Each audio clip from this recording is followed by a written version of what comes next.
Shalom. Kita bertemu lagi saudara dari Jemaat Christ the Church. Terima kasih untuk kesempatan yang Tuhan berikan sehingga kita bisa bertemu lewat video ini. Walaupun kita berpisah jauh. Kami di Nabire, Papua, saudara di Jakarta, atau di mana saja ngikuti online. Saya mau sharing tentang sesuatu yang luar biasa. Dalam ketidakpastian yang sekarang ini terjadi, pertanyaan seluruh dunia itu sama. Kapan virus ini stop? Karena percayalah bahwa di dunia ini gak ada satupun yang kekal. Saya ulangi, di dunia ini gak ada satupun yang kekal. Yang kekal cuma Bapa di surga dan janji-janjinya. Maka itu ketika seluruh dunia bertanya pertanyaan yang sama. Apa pertanyaan seluruh dunia? Termasuk anak-anak kita yang sudah bosan di rumah. Pertanyaannya, kapan ini selesai? Setiap hari di WA, di sosial media tanya kapan ini selesai. Sudahlah, nggak usah tanya. Karena kita harus menunggu. Nah, hari ini kita akan belajar tentang Papa kita yang berjanji setia. Karena masih ingat dalam kitab Bilangan, pasal 23, Papa berkata begini. Aku bukan anak manusia. Aku ini Tuhan. Kalau aku berkata, pasti aku genapi. Aku ini setia pada janjiku. Wah, itu luar biasa. Maka itu saudara Jemaat Christ the Church. Dalam keadaan kita seperti ini, percayalah bahwa Tuhan tetap setia kepada janji-janjinya untuk menyelesaikan tanggung jawabnya kepada kita sebagai anak-anaknya. Tapi mungkin ada bertanya, maaf. Tapi kenapa ada yang meninggal? Bahkan hamba-hamba Tuhan lagi. Karena semuanya sudah berdoa. Nah, karena di dunia ini gak ada yang kekal, maka saudara dan saya dalam hidup harus selalu punya dua persiapan ini. Tahun awal 80-an yang lalu, saya masih awal-awal pelayanan. Tapi Papa di surga sudah memberi jaminan untuk saya mempelajari, menerima fakta ini dalam hidup kita sebagai manusia. Selalu mempersiapkan diri tentang dua hal ini. Satu, suatu saat nanti, entah kapan, kita pasti akan kehilangan sesuatu. Karena nggak ada yang kekal. Semahal apa, sebagus apa yang kita punyai, siapkan diri. Walaupun kita sudah jaga baik-baik, siapkan diri. Saya ada di kebun, ini di rumah kami di Nabire, ada suara ayam, nggak apa-apa ya, alam, kita. Kebun kami itu indah sekali, puji Tuhan. Nah, suatu saat, entah kapan, kita pasti akan kehilangan sesuatu. Walaupun kita sudah hati-hati dalam hidup. Atau rusak sesuatu itu. Dan itulah dunia, itulah kehidupan. Karena nggak ada yang kekal. Yang kedua, suatu saat nanti, kita harus ngomong, pasti akan kehilangan seseorang. Betul? Nah, saudara lihat, dalam masalah virus ini, saya dengar dalam beberapa hari anak-anak bisa jadi yatim piatu karena papa mama meninggal karena virus ini dalam jarak berapa hari. Sedih. Tapi inilah kehidupan. Maka itu saya ulangi, selalu punya persiapan. Dan saya harap saudara tidak takut kalau saya bicara ini. Suatu hari nanti kita pasti akan kehilangan sesuatu dan kita akan kehilangan seseorang. Inilah hidup. Maka itu memiliki persiapan di dalam hati kita. Harus ada ruangan yang kita sediakan. Bahwa itu dua hal ini pasti terjadi dalam kehidupan kita. Maka itu karena yang kekal cuma Tuhan kita. Dan dia berjanji bukan. Barang siapa percaya kepada dia, kita akan menikmati hidup yang kekal. Jadi kalau di dunia ada perpisahan, gak apa-apa. Karena itu wajar. Karena kalau kita percaya pada Tuhan Yesus, maka kita akan hidup dalam kekekalan juga. Jadi nikmati itu. Nah sekarang janji-janji Bapak. Saya kagum sudah. Di dalam kitab Ibrani pasal yang ke-6 ada janji yang luar biasa. Dan waktu saya mempelajari ini, saya kagum, saya terharu. Saya bilang, Bapak engkau itu luar biasa. Coba ya, Ibrani pasal yang ke-6. Begini janji Bapak kita, kepada kita semuanya, anak-anaknya di dunia ini. Maka itu kita nggak perlu ragu-ragu untuk menantikan apa yang dia janjikan. Itu pasti akan terjadi sesuai dengan apa yang dia ingin, yang dia sudah katakan kepada kita. Ibrani pasal yang ke-6. Saya akan baca mulai ayat yang ke-9. Judulnya menarik. Ibrani 6 ayat 9. Berpegang teguh pada pengharapan. Saya ulangi. Berpegang teguh pada pengharapan. Tetapi, hai saudara-saudaraku yang kekasih, sekalipun kami berkata demikian tentang kamu, kami yakin bahwa kamu memiliki sesuatu yang lebih baik, yang mengandung keselamatan. Nah, keselamatan itu kan kekal. Jadi dalam pengharapan kita memiliki sesuatu yang lebih baik, yaitu keselamatan. Ayat 10.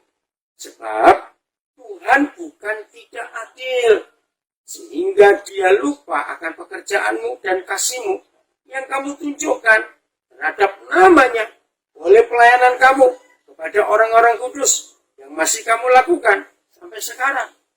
Nah, di dalam masa penantian ini, saudara, sampai kapan kita belum tahu virus ini lewat, tetap layani. Jangan stop, jangan berhenti. Nah, kata pelayanan nggak harus dalam gereja, tidak. Kita lihat hari-hari ini di sosial media, orang berlomba-lomba untuk berbagi kasih, melayani tetangga, melayani sesama, luar biasa bukan? 2 minggu yang lalu, kurang lebih, salah seorang anak kami di PSD, tiba-tiba pagi-pagi dia telepon, wah, saya dapat sesuatu. Kami suami istri mendapat peneguhan. Ada apa? Kalau begitu semangat dia cerita. Kami itu mikir, sejak waktu itu, bagaimana kami bisa memberi makan orang-orang yang kelaparan. Kami terpikir untuk buat dapur umum. Aduh, tapi ribetnya ya. Kalau buat dapur umum, mesti bentuk masak, mesti belanja dulu, mesti bersihin ini dulu, lalu begini, lalu begitu. Tiba waktu kami berdoa minta hikmat Tuhan. Yang ini buat kami kaget. Dan kami bangga sebagai orang tua. Seorang anak kami bisa berdoa. Terus apa yang Tuhan katakan kepada kami? Tuhan ingin kami mendata. Ada berapa warung di sekitar kami tinggal. Dan ada berapa warteg warung juga. Terus untuk apa? Ini mengagumkan. Saudara, waktu dia cerita itu kami syok tapi sukacita. Ini Tuhan bicara kepada anak kami. Kami akan borong, akan beli semua masakan di warung mereka hari ini. Mereka bilang seminggu mau 3 kali. Mungkin Senin, Rabu, Jumat, saya nggak tahu. Terus, apa yang mereka masak hari ini kami akan beli semua. Lalu, nah tolong dibungkusi, terserah. Mau campur lauk apa terserah. Tolong dibungkusin sampai habis semuanya. Terus, saya bentuk tim ya, untuk cari termasuk mereka. Panggil orang-orang susah, orang-orang lapar, ya di sekitar mereka. Lalu, pokoknya 1 orang maksimal dapat 3 bungkus 1 hari. Oh iya. Mari bayangkan. Luar biasa bukan? Maka itu ayat 10. Sebab Tuhan bukan tidak adil. Kalau kita melihat keadaan seperti ini, kenapa yang satu di doanya sehingga sembuh? Kenapa yang satu meninggal? Maaf. Bukan Tuhan gak adil. Ini keputusan Tuhan. Tadi ini saya baru jawab seorang anak. Gara-gara virus. 3 anak kehilangan mamanya. Meninggal. Nah, terus pertanyaannya, kenapa Tuhan? Kenapa? Saya juga nggak bisa jawab dengan baik. Tapi saya berkata, kedaulatan Tuhan kita nggak bisa tahu. Terus saya cerita, maaf ya, bukan saya mau membandingkan dengan kalian. Tidak. Kalian masih bersyukur, ditungguin mama, sampai kalian 3 menikah, sampai kalian 3 punya anak-anak, punya keluarga. Tapi saya, tinggal ayah. Waktu saya umur 9 tahun, kakak saya umur 11 tahun, adik saya 2, kami masih kecil-kecil, 9 tahun. Dan waktu ayah meninggal, umur 31 tahun. Maaf, saya berkata kepada 3 bersaudara, kalian masih bisa lihat kuburannya mana. Tapi kami sampai hari ini, ayah diberitakan meninggal, kami nggak tahu dia dikubur di mana. Sebuah peristiwa saya nggak bisa cerita. Bukan berarti membandingkan sih. Kalian masih ditungguin mama. Waktu kalian menikah, mama bisa hadir bersama papa. Kami. Jadi inilah kehidupan. Maka itu ketika anak kami mendapat pewahyuan dari Tuhan, beli semua masakan warung dan warung Tegal di sekitar daerah rumahmu BSD, Bumi Sokong Damai di Tangerang. Saya bilang ini luar biasa. Jadi pelayanan kepada hanya orang-orang kudus kita harus kerjakan. Ayat 11. Saya belum selesai. Ayat 10 saya baca lagi.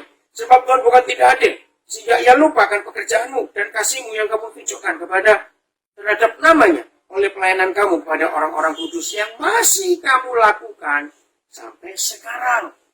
Maka itu kami berharap, kita semuanya berharap, saudara yang selama virus ini melanda Indonesia dan selalu berbagi, ingat tetangga, ingat orang-orang lain, walaupun virusnya sudah tidak ada.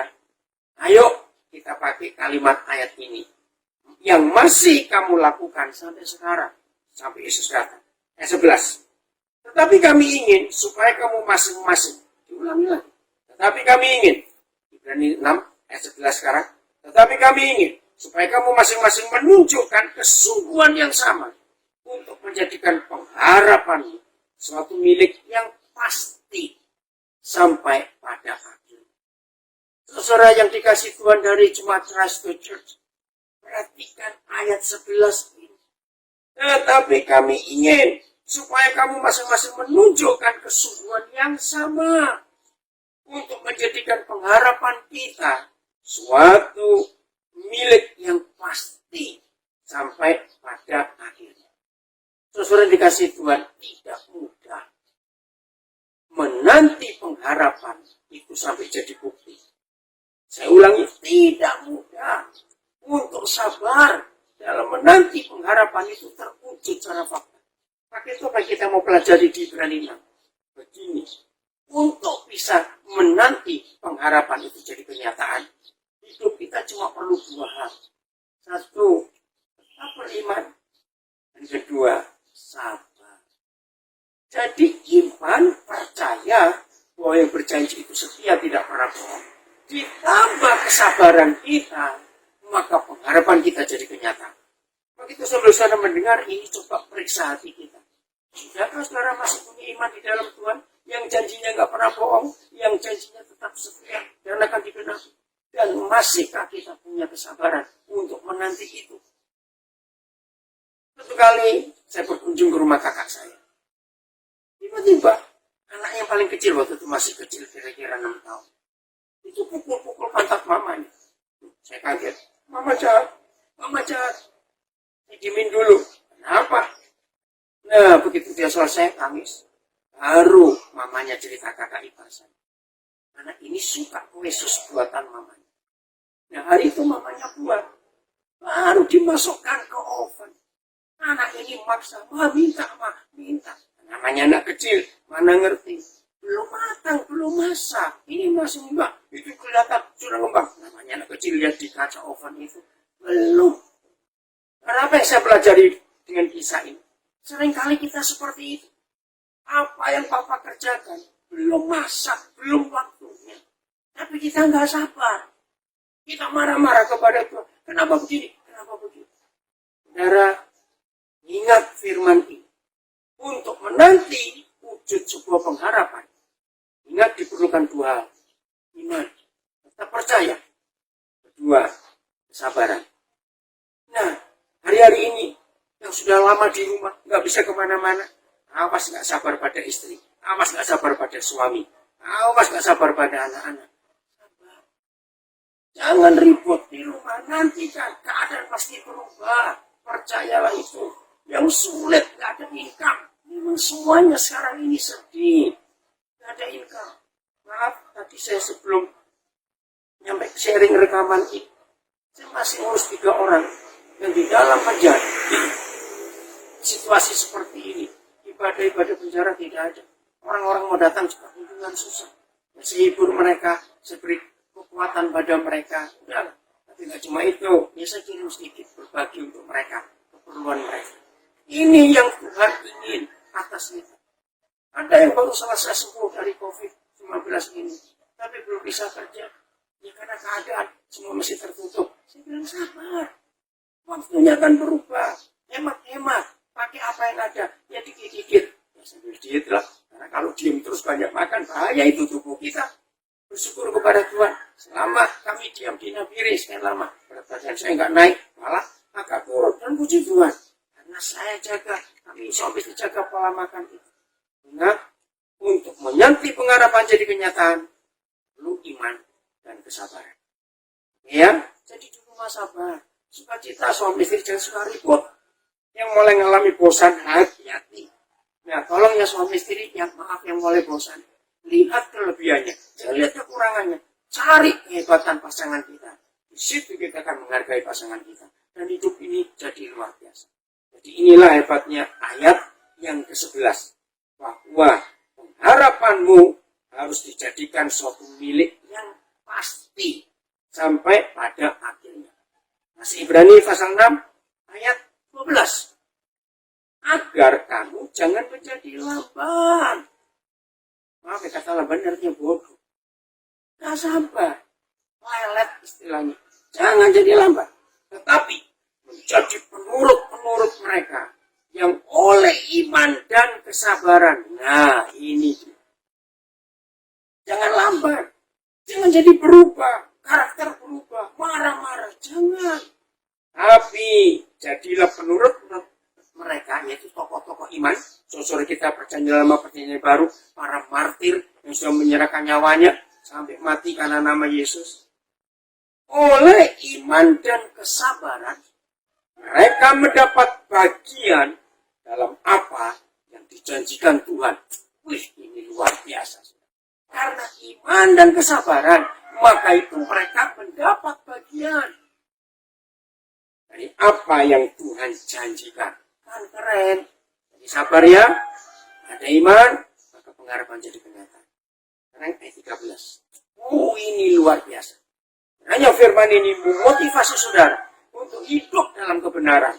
Apa itu? Sebab ketika Tuhan telah memberikan janjinya kepada Abraham, ia bersumpah demi dirinya sendiri. Karena tidak ada orang yang lebih tinggi daripadanya. Wow. Saudara, awal tahun 80-an saya dapat rahasia Ibrani 6 ini. Pikir kenapa harus bersumpah dalam memberi janji kepada Abraham, termasuk janji kepada kita? Kan aneh. Untuk apa dia bersumpah?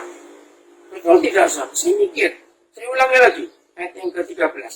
Sebab ketika Tuhan memberikan janjinya kepada Abraham, ia bersumpah demi dirinya sendiri. Terus, karena tidak ada orang yang lebih tinggi daripadanya. Nah ini, sampai suatu saat, Roh Kudus mengingatkan saya sebuah fakta. Saya percaya semua kita, hampir semua kita, pasti pernah buat surat perjanjian. Betul? Antara pihak pertama, pihak kedua, atau ada pihak ketiga, nah, pokoknya perjanjian. Saudara, perjanjian itu akan sah. Harus di depan orang yang posisinya, otoritasnya lebih tinggi dari kita. Nah, di dalam masalah hidup sehari-hari, siapa orang itu? Notaris. Betul? Notaris itu masih pakai bahasa Belanda ya. Kami hari ini belum ada bahasa Indonesia. Notaris, notar. Dan notaris ini yang lebih tinggi dari kita, maka itu supaya perjanjian kita antara dua pihak itu kokoh, itu sah, maka kita harus datang ke notaris untuk mengesahkan perjanjian itu. Kira-kiranya nangkap ya? Ini segini, ini luar biasa. Nah begini, ayat 14. Katanya, sesungguhnya aku akan memberkati engkau berlimpah-limpah dan akan membuat engkau sangat banyak. Nah ini janji Bapak Yahweh kepada Abraham. Ya, dia terikat dengan janji itu. Dan ingat loh, Abraham gak minta loh. Abraham gak minta. Tapi Tuhan memberikan janji itu. Oke, ayat 15. Abraham menanti dengan sabar. Dan dengan demikian, ia memperoleh apa yang dijanjikan kepadanya. Saudara, ada kata sabar lagi. Ya, saya ulangi, Abraham menanti dengan sabar. Dan dengan demikian, ia memperoleh apa yang dijanjikan kepadanya. Maka itu kalau kita tidak sabar, maka kita nggak bisa menerima janji itu. Ingat, pengharapan harus ada dua hal, iman dan kesabaran. Nah, karena Abraham sabar, Dan sabarnya nggak main-main loh saudara. Dari umur berapa dia dapat janji?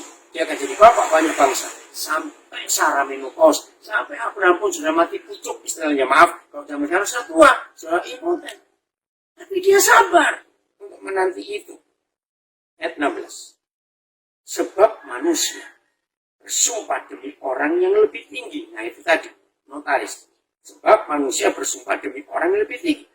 Dan sumpah itu menjadi suatu pengokohan, suatu kekuatan, suatu yang pasti, jaminan yang pasti baginya. Oke, masih ayat 16. Yang mengakhiri segala bantahan. Nah, kalau orang nggak sabaran menunggu janji yang sudah dibuat di depan notaris, kan ada proses. Kalau orang itu nggak sabar, orang ini aneh.